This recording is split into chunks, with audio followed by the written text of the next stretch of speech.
but de cette loi, c'est simple, hein, c'est de démontrer la responsabilité des donneurs d'ordre, à la fois sur les entreprises, les territoires, mais aussi sur les salariés.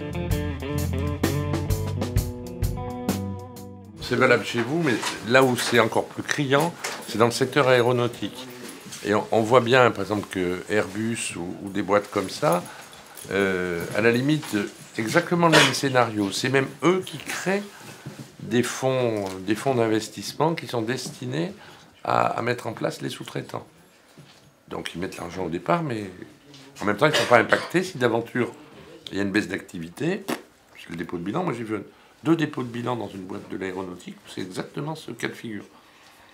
Les constructeurs se retirent, baisse de chiffre d'affaires, dépôt de bilan, plan de licenciement. Et les constructeurs remettent de l'argent pour reprendre par le biais de fonds d'investissement. Ce faisant, ils ont quand même fait l'économie du PSE. Les salariés sont partis une main devant, une main derrière. Avec un licenciement, avec les moyens d'une société en liquidation. C'est-à-dire sans rien.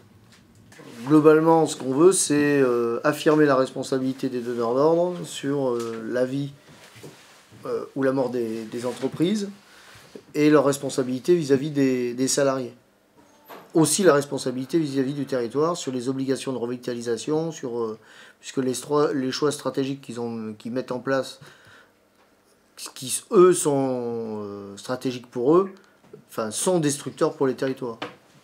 Donc on a pris précisément l'exemple de GMS, mais c'est vrai dans pratiquement tous les secteurs où tu as une myriade de PME qui dépendent de donneurs d'ordre. Donc c'est pour ça que ça nous paraît important de légiférer, d'aller au-delà des déclarations de bonnes intentions. Voilà. Mon idée, elle est très simple. C'est comme le texte, il dit que ces dispositions ne sont pas applicables dans les entreprises en redressement ou liquidation judiciaire. Toutefois, le client ou le donneur d'ordre, client à plus de 30%, sera personnellement débiteur de l'obligation de contribution à la revitalisation du bassin d'emploi. C'est un alinéa de l'article 1233-84.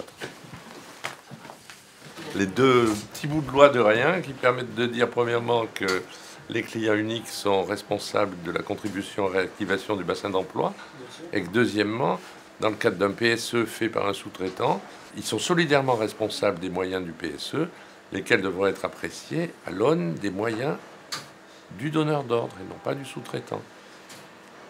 Et ils seront également périmètre de reclassement dans le cadre du licenciement économique, c'est-à-dire de dire tu ne peux pas licencier le salarié d'un sous-traitant en redressement judiciaire sans lui avoir proposé les postes qui existent au sein du donneur d'ordre.